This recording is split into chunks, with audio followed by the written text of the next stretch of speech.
Sir, I will deposit the entire fees as soon as possible. देखिए sir इसे। Sir, I will call you later. Sorry, sir. नमस्ते sir. नमस्ते। राहुल किससे बात कर रहे थे फोन पर? वो अपने कॉलेज में प्रिंसिपल से बात कर रहा था। वो भी इंग्लिश में। तुम्हें इंग्लिश बोलनी आती है? जी सर, मुझे इंग्लिश बहुत अच्छे से बोलने आती है। अच्छा, अभी जो तुमने फोन पे बात किया उसका मतलब भी पता है तुम्हें? पता है? क्या होता है? इसका मतलब ये होता है कि सर मैं जल्द से जल्द अपनी फीस जमा कर दूँ, और जो दूसरा बोला उसका मतलब कि आपको मैं जल्दी कॉल करता हूँ। अच्छी बात है राहुल, लेकिन सोचने वाली बात यह है कि अगर हमारी कंपनी के गार्ड को इंग्लिश बोलनी आती है तो वो गार्ड का काम क्यों कर रहा है, कोई और काम क्यों नहीं करता? मजबूरी है सर। कैसी मजबूरी भाई? 1 सेकंड।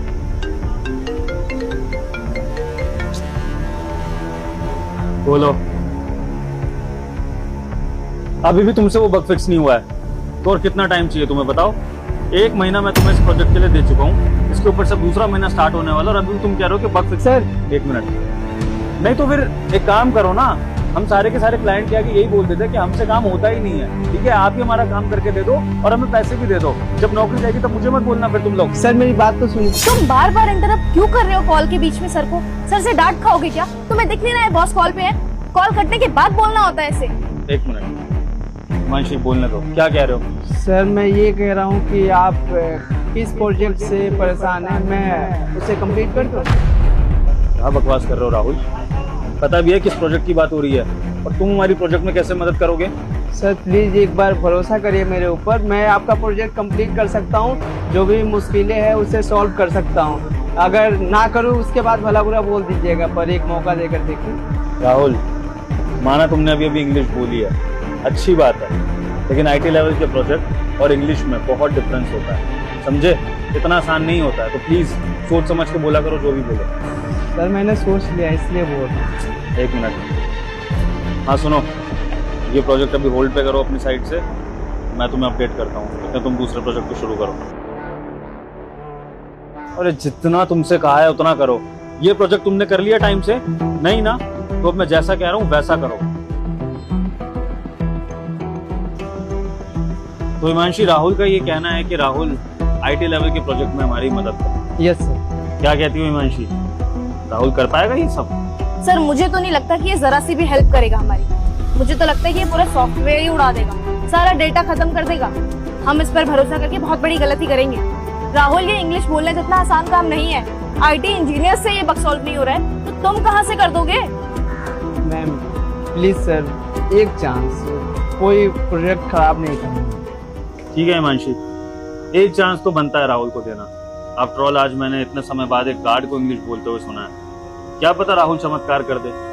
ठीक है राहुल, हमारे प्रोजेक्ट का बग फिक्स करने के लिए तुम्हें मेरे कैबिन चलना होगा, वहां पर मेरा लैपटॉप होगा, वहीं से तुम ऑपरेट करके प्रोजेक्ट में जो कर सकते हो वो करोगे।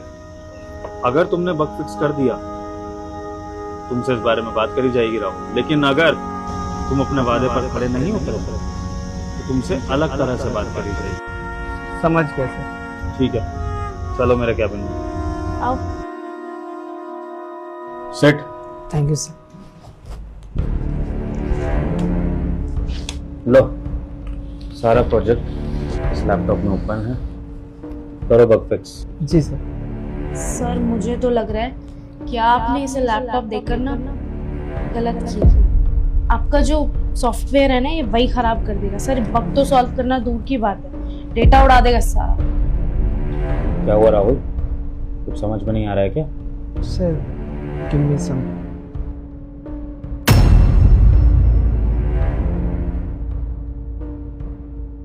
मैं तो कह रही हूँ अभी भी इससे लैपटॉप वापस ले लीजिए। सॉफ्टवेयर बर्बाद करके रख देगा ये। बग सॉल्व करना तो बहुत दूर की बात है सर। आईटी प्रोफेशनल से नहीं हुआ, ये क्या करेगा? आपने क्यों बिठा रखा है इसे?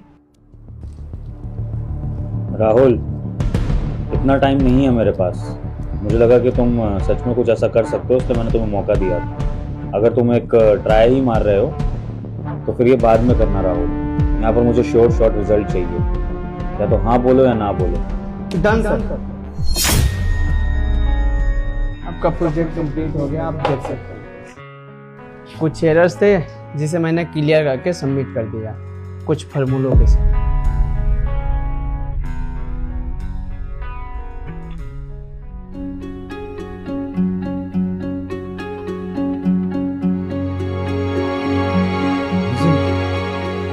पूरा प्रोजेक्ट कंप्लीट हो गया, बग भी फिक्स हो गया, फॉर्मूलेज भी सही हो गए और जो हमें प्रेजेंटेशन फाइनल चाहिए थी वो रेडी है। राहुल, ये तुमने किया कैसे, वो भी चुटकियों में? हमारी पूरी टीम, आईटी प्रोफेशनल्स की पूरी एक टीम 1 महीने से इस प्रोजेक्ट पर लगी हुई थी, उनसे बग फिक्स नहीं हुआ, लेकिन तुमने कुछ ही मिनटों में ये कर दिया, कैसे? सर मैंने बीटेक की पढ़ाई करी। बीटेक की पढ़ाई? तुमने बीटेक कर रखी है? हिमांशी, ये क्या हो रहा है हमारी कंपनी में? हमारी कंपनी के गार्ड को इंग्लिश आती है, इसने बीटेक कर रखी है, तो फिर राहुल तुम हमारी कंपनी में गार्ड का काम कर ही क्यों रहे हो? मुझे समझ में नहीं आ रहा। फिर तो तुम किसी भी अच्छी कंपनी में, किसी भी आईटी कंपनी में तुम डेवलपर का काम कर सकते हो, सॉफ्टवेयर इंजीनियर लग सकते हो, तो फिर गार्ड का काम क्यों? सर मेरे पास डिग्री नहीं है, अगर डिग्री होती तो किसी कंपनी में एज ए सॉफ्टवेयर इंजीनियर काम करता। सर बात यह है कि मैं अपनी कॉलेज की पढ़ाई कंप्लीट करने ही वाला था, बाबूजी गुजर गए। क्या सोचा था क्या हुआ? सर आपको पता है मेरे बाबूजी का सपना था कि मैं बहुत बड़ा इंजीनियर बनूं, खूब नाम कमाऊं और अपनी जिंदगी में खूब तरक्की कर।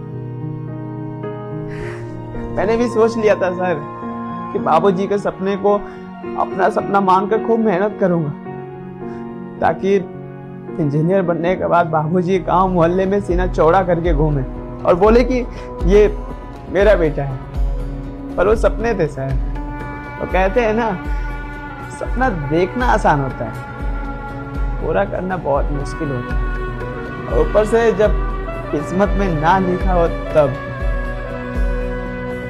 सर बाबूजी के गुजरने के बाद इसमें ही पढ़ाई छोड़ दिया, घर की जिम्मेदारियां मेरे ऊपर आ गई, दर की ठोकरें खाने लगा और ये समझ गया था कि मुझे कोई ना कोई नौकरी करनी पड़ेगी अगर घर में 2 वक्त की रोटी सबको नसीब करनी है तो। यही सोच से शहर आया। शहर आने के बाद नौकरी ढूंढने लगा। नॉलेज थी सर मेरे पास, मैंने बहुत सारी कंपनी में ट्राई किया कि कोई अच्छी जॉब लग जाए, प्रोजेक्ट भी कंप्लीट करके दिखाया, पर अंत में सबने सॉरी बोल दिया, बोला कि आपको एक्सेप्ट नहीं कर सकते अपने कंपनी में क्योंकि डिग्री नहीं। ये डिग्री सब ना सर हम जैसे लोगों को खा जाती है। नॉलेज होने के बाद भी कोई हमारी इज्जत नहीं करता। ऐसा लगता है कि ये क्या हो रहा है हमारे साथ। मजबूरी आती सर, ये आपकी कंपनी में गार्ड की वैकेंसी चल रही थी तो मजबूरन मुझे करना पड़ा, पर अब मजबूरी नहीं है। अब मैंने सोच लिया है कि इस नौकरी से भी मेरे घर वाले खुश हैं। माँ बहन छोटे भाई को कम से कम 2 वक्त की रोटी तो नसीब हो रही है। मैं खुश हूँ सर इस नौकरी में भी, बढ़िया है। सपने भले ही पूरे ना हुए पर सपनों को मारकर भी खुश हूँ। राहुल, तुम भले ही खुश हो सकते हो इस नौकरी से, लेकिन मैं तुम्हें इस हाल में देखकर बिल्कुल खुश नहीं हूँ। और ना ही तुम सिर्फ 2 रोटी डिजर्व करते हो, तुम बहुत अच्छी जिंदगी डिजर्व करते हो, तुम आगे बढ़ना डिजर्व करते हो। अगर तुम एक आईटी लेवल का प्रोजेक्ट 5 मिनट में सॉल्व करके दे सकते हो, तो इसका मतलब तुम्हारे अंदर इतना टैलेंट है कि तुम्हें कंपनी में अच्छे खासे पोस्ट पर रहकर उस कंपनी को आगे बढ़ा सकते हो। तो फिर क्यों तुम्हारा टैलेंट वेस्ट किया जाए बस इसलिए कि तुम्हारे पास डिग्री नहीं है? सर ये मुमकिन है ही नहीं कि कोई कंपनी मुझे as a software engineer accept करे, ये हो ही नहीं सकता, डिग्री नहीं है मेरे पास। जो कोई नहीं करेगा राहुल, वो मैं करूँगा। सोसाइटी में यही प्रॉब्लम है ना कि बिना डिग्री के इंसान को मौका नहीं दिया जाता, तो तुम्हारा ये बॉस तुम्हें मौका देगा बिना डिग्री के। अब सुनो मेरी बात, मेरी कंपनी में तुम पार्ट टाइम आईटी डेवलपर की पोस्ट पर काम करोगे, तुम प्रोजेक्ट्स को हैंडल करोगे, लिमिटेड टाइम के लिए काम करोगे, कोई डिग्री की ज़रूरत नहीं है। मैं अकाउंट्स में दिखा दूंगा कि तुम मेरे इंटर्न, ओके?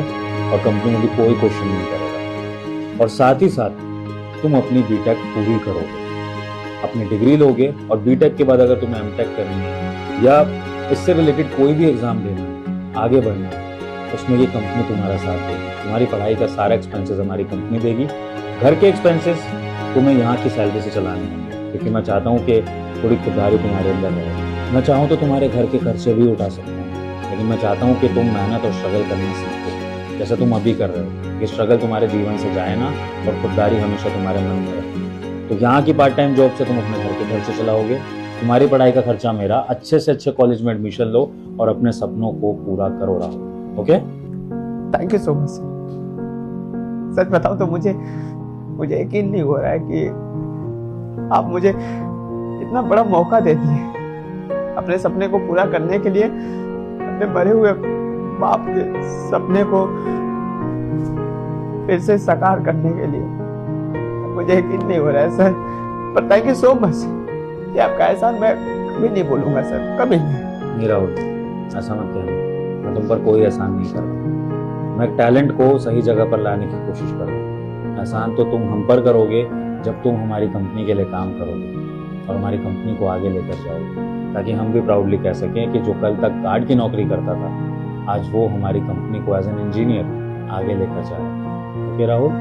जी सर। तो अब कल से तुम्हारी नई जर्नी शुरू होगी। तुम बाहर धूप में ये गार्ड की नौकरी नहीं करोगे, तुम पढ़ाई करोगे, यहाँ पर ऑफिस में काम करोगे और अपने सपनों की उड़ान भरोगे। मुझे मंजूर है। कल मुलाकात होगी, अच्छे से फॉर्मल्स में आना। Okay, thank you so much sir.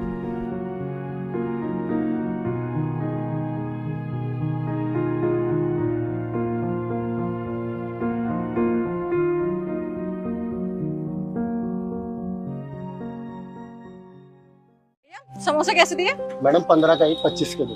2 लगा दो। 2 लगा देना।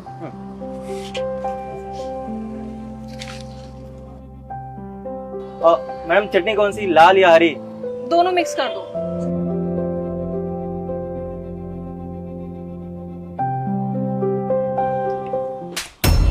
तुझे कितनी बार समझाए कि एक चम्मच से दोनों चटनी मत निकाला कर, तेरे दिमाग में नहीं घुसती क्या बात? सॉरी भैया, गलती हो गई। अरे भैया, ये आपके अंडर काम करता है तो आप ऐसे 4 लोगों के आगे उस पे हाथ उठाओगे? अरे नहीं मैडम, ये हमारे अंडर काम नहीं करते हैं, छोटे भाई हैं हमारे।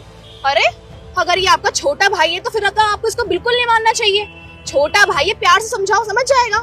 तो मैडम आपको क्या लगता है कि हम खुश होते हैं इन पे हाथ उठा के? अरे ये 25 साल के हो गए हैं, बीकॉम फाइनल कर रहे हैं।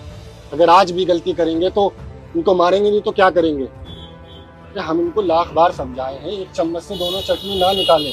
अब आप जरा खुद सोचिए, लाल चटनी और हरी चटनी अगर एक चम्मच से निकालेंगे तो स्वाद मिक्स नहीं हो जाएगा? इनको समझ ही नहीं आता है। अरे तो कौन सी इतनी बड़ी बात हो गई भैया, दोनों चटनी तो है, क्या फर्क पड़ता है? मैडम फर्क पड़ता है, आप जरा खुद सोचिए। कुछ ग्राहक को लाल चटनी पसंद होता है और कुछ ग्राहक को हरी। अगर ये एक चम्मच से दोनों चटनी निकाल के देंगे तो स्वाद मिक्स हो जाएगा ना, तो इससे क्या होगा? हमारे ग्राहक आना बंद हो जाएंगे, इससे तो हमारे नुकसान होगा ना, हमारी दुकानदारी का नुकसान होगा। तो फर्क पड़ता है मैडम। भैया वो बात तो ठीक है आपकी, लेकिन ऐसे भरे बाजार में आप इस पे हाथ उठा रहे हो, कभी इसको बुरा लग गया, इसने कुछ आपको उल्टा बोल दिया फिर? क्यों बुरा लगेगा मैडम? ये मेरे बड़े भैया हैं, बचपन से लेकर के आज तक पढ़ाने लिखाने तक की सारी जिम्मेदारियां ये उठाते आए हैं, और आज ये अगर मुझे मार रहे हैं तो मेरी भलाई के लिए मार रहे हैं। इसमें मुझे बुरा क्यों लगेगा? बल्कि बुरा तो आप कर रहे हो, जो एक बड़े भाई के सामने उसके छोटे भाई को उनके खिलाफ भड़का रहे हो। आपको पता है मैडम, मुझे ना अपने माँ बाप का चेहरा याद नहीं है। मैं छोटा था तभी वो दुनिया छोड़ के चले गए, और बचपन से लेकर अभी तक ये सारी जिम्मेदारियां मेरी पूरी करते आए हैं। मुझे हर एक चीज सिखाया है, पढ़ाया लिखाया, सब कुछ जिम्मेदारी इन्होंने मेरी निभाई। और आज ये अगर मुझे मार रहे हैं ना तो मेरी भलाई के लिए मार रहे हैं, ताकि आगे चल के मुझसे कोई गलती ना हो, अपने जीवन में ना एक अच्छा इंसान बन सकूं। इसलिए मुझे ये मार रहे हैं, और मुझे इस बात का बिल्कुल बुरा नहीं लग रहा है। एक बात बताऊं आपको, बड़े खुशनसीब वो लोग होते हैं जिनके ऊपर उनके बड़ों का साया होता है, और मैं अपने आप को बहुत भाग्यशाली महसूस करता हूं कि मेरे भैया मेरे माँ बाप के रूप में है मेरे साथ। और बहुत नसीब वाले होते हैं वो लोग जिनको ना बड़ों का डांट और मार नसीब होता है, और मैं उनमें से एक हूँ। मैडम आप लोग समोसे खाइए ना, ठंडे हो जाएंगे, स्वाद खराब हो जाएगा।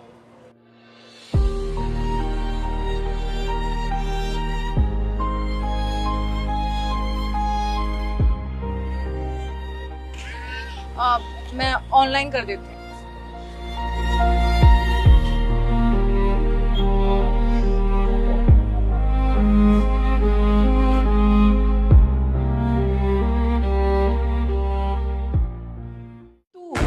यहाँ अरे और कितनों घर बर्बाद करेगी तू? अच्छा ये क्या बदतमीजी है? तुम इनसे ऐसे कैसे बात कर रही हो? साहब वो तो आप इसी से पूछिए ना, मैं ऐसे क्यों बात कर रही हूँ। और तुझे शर्म नहीं आती है? तुझे मेरे साहब ही मिले थे घर बर्बाद करने के लिए। अरे शर्म कर थोड़ी तो। सतीश कौन है ये? मैं तुम्हारे यहाँ पहली बार आई हूँ और ये लड़की मेरी बेइज्जती कर रही है। वेट मैं बात करता हूँ इससे। दीक्षा, ये जो तुम कर रही हो ना, ये बदतमीजी है और तुम्हें अच्छे से पता है कि इस बदतमीजी के लिए मैं तुम्हें नौकरी से भी निकाल सकता हूँ। ठीक है साहब, अगर ये इस घर में ऐसी आती रहेगी ना तो हमें यहाँ काम ही नहीं करना है। आप रखिए इसे, हम ही यहाँ से जा रहे हैं। दीक्षा, सताक्षी तुम इसे जानती हो क्या? ये तुमसे ऐसे कैसे बात कर रही थी? सतीश तुम कैसी बात कर रहे हो? मैं इसको कैसे जानती होंगी? मैं तो इससे पहली बार मिली हूँ, तुम्हारे पास पहली बार तुम्हारे घर पे आई हूँ। मुझे नहीं पता कौन थी ये। You are right. छोड़ो कोई बात नहीं, चाय पियो तुम।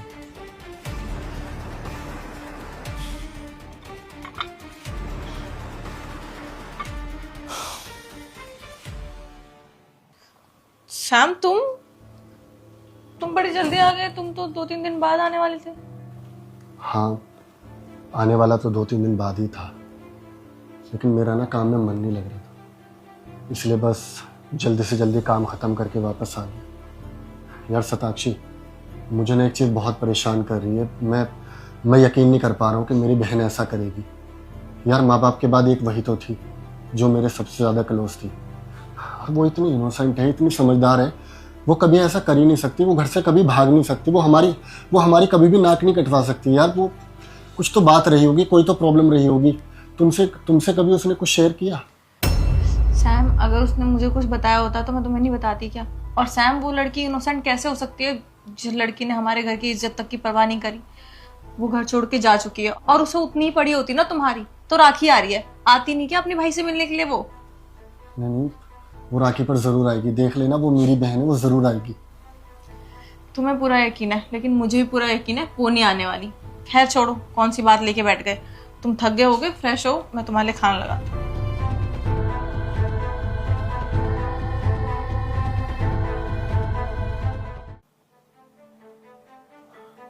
ओए कहाँ घुसी चली आ रही है तू फिर आ गई। तुझे घर से निकाला था ना मैंने। कितनी बेशरम औरत है तू, बार बार आ जाती है। निकल यहाँ से। आज राखी का त्योहार है, मैं भैया को राखी बांधने आई हूँ। राखी बांध के चली जाऊंगी यहाँ से। आप एक बार उन्हें बुला दो। कोई भैया नहीं है, अब वो बाहर गए हुए हैं, 2-4 दिन में आएंगे वो वापस। तू निकल। मैं जानती हूँ आप मुझसे झूठ बोल रहे हो, भैया घर में ही है ना। मैं सच में राखी बांध के चली जाऊंगी। तुझे एक बार में समझ में नहीं आता, कोई भैया मेरा घर पे नहीं। निकल यहाँ से। सताक्षी, दीक्षा तुम? सैम तुम कुछ नहीं, देखो ना मुंह उठा के आ गई है। तो मैं तो बोल रही थी सैम अंदर ही है बस।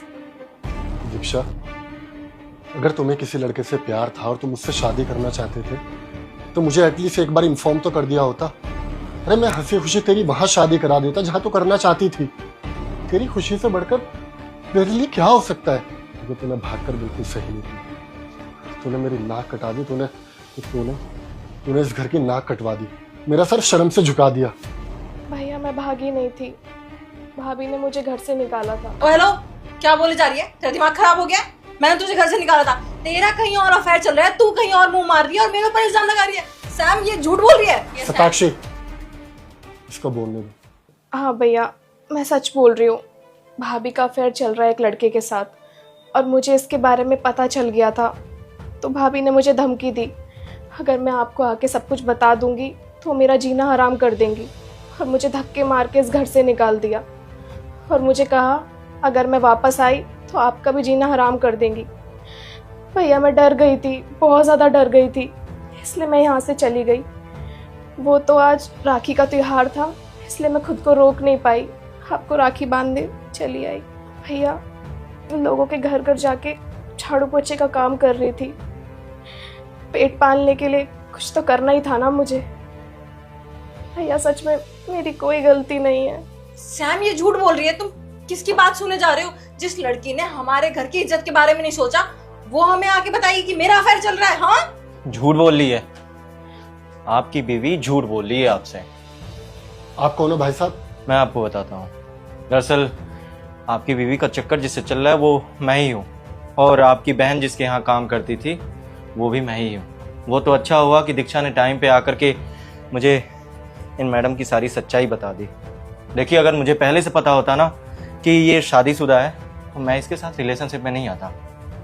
जो भी हुआ मुझसे गलती हो गई, उसके लिए I am really sorry. And तुम आज के बाद ना अपना चेहरा मुझे मत दिखा देना, वरना तुम्हारा वो हाल करूंगा किसी को मुंह दिखाने के लायक नहीं रहोगी।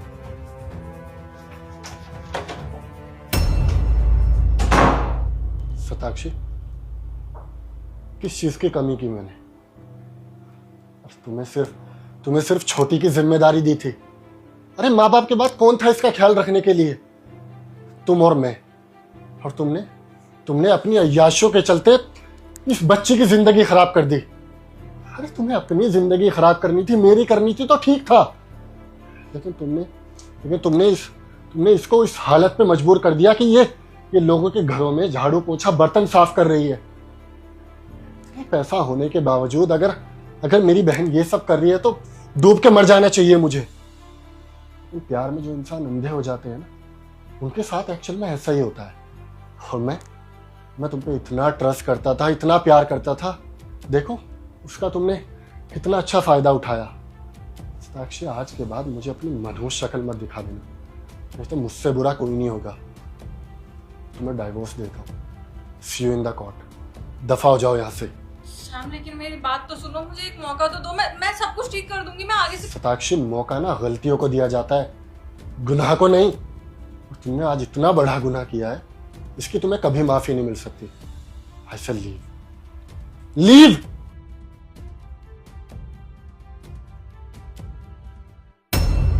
दीक्षा, मुझसे बहुत बड़ी गलती हो गई। मैं अपने भाई होने का फर्ज नहीं निभा पाया और तेरा ख्याल नहीं रख पाया, लेकिन अब मैं आ गया हूँ, अब सब ठीक हो जाएगा। मैं खुद तेरा ध्यान रखूंगा। मैं कभी किसी और पे निर्भर होऊंगा ही नहीं। भैया, मैं ऐसा कोई काम नहीं करूंगी जिसकी वजह से आपका सर शर्म से झुक जाए। मुझे ना तुझ पे पूरा भरोसा है, क्योंकि तुम मेरी बहन है। ठीक है, तुम अंदर जाओ और आराम करो।